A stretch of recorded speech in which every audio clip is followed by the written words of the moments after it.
the jab is my favorite punch in boxing, and it should be everyone else's favorite punch in boxing because it's what dictates a fight. It sets the tone for the other punches of what you're going to do in the fight.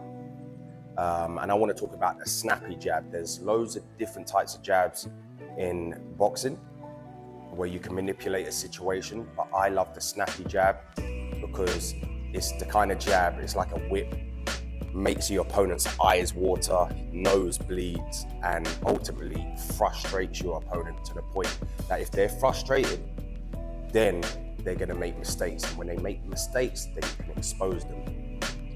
So the way I explain it when I'm teaching a fighter from the ground up or a client is,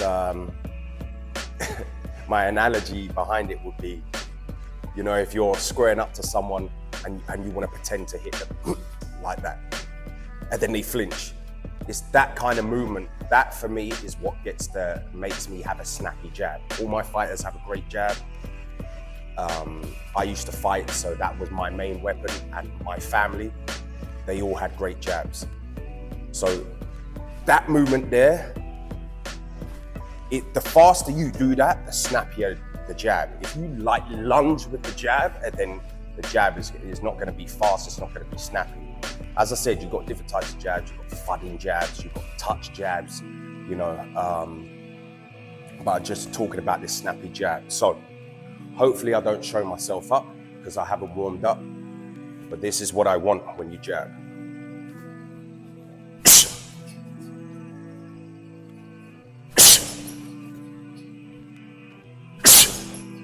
So it's that movement there. If I wasn't to punch, it's that movement there. That's how I'm generating that snap. And I don't need much movement. I don't need to jump in to generate that snap. It's just a small little fast twitch movement, and that's the kind of jab that is frustrating. That's the kind of jab that will make their eyes water. And when they're frustrated, they start making mistakes, and that's what you want, so you can expose them and punish them. Right there. Right there. So you can't just do that snappy jab every time you throw a jab. So this is where the manipulation comes in, and this is where you start being a bit smart with your boxing IQ. And as I said, you've got different types of jabs. I'm not going to go through every single one, but you've got touch jab, which is just there, which is finding your range and keeping them occupied as well. You can even touch their gloves with that. You don't have to go for the obvious and go for their face. You can touch their gloves, make them react in a defensive way. You're not even touching their face, but they're reacting in a defensive way, and that's what you want. You want them to react to certain things, to certain movements that you're doing, because maybe you'll touch, and then you feint, and then they drop a hand. Their hand might drop, so you store that information and you use it against them later on in the fight. If you feint and they drop a hand, you ain't gonna expose them. What a good fighter that has got good boxing brain, they're not gonna, oh, their hand is dropped, now let me throw a shot. No, their hand dropped and they store that information. They want them to keep making that mistake time and time again until later on, boom, lights out. So you got the touch jab. You also got a thudding jab where you bring your whole body weight. When you bring your whole body weight and push them back, and then you're inside and can work. You got jabs to the body, you got jabs off the side, off the line, you know. So it's all, I'm not going to go through every single one, but it's all about manipulation of the lead hand, just so you can expose them with other shots. But as I said, the jab that I like the most is the snappy jab. And you can throw it from here. I don't like the snappy jab, by the way. If you throw it from here, it's not gonna work. It's not gonna work. It takes too long. It takes too long.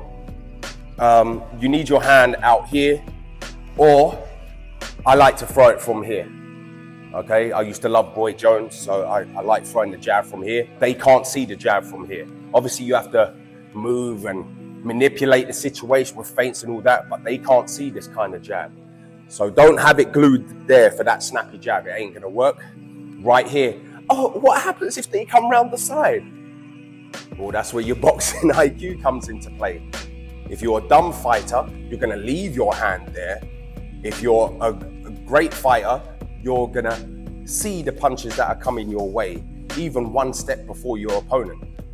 Because it's easy to go from here to there and block. It's easy to have your hand here and then you react, and then react, and then react. It's easy to do that. So if you stay glued like that all the time, and then you're exposed up the middle. So I don't believe in a guard like this. I have this guard here, I like this guard here, or I like this guard here. You know, this stops them from coming. So, as I said, if you have your hand dangling there, they don't know when it's coming. You know, I've got my body movement here, I've got my feints here, and then there's the jab, comes out of nowhere. Comes out of nowhere. Then I've got that one from here, then I've got that one from here, right there. That's my tip on how to use the jab, a snappy jab, because that's the jab that I love.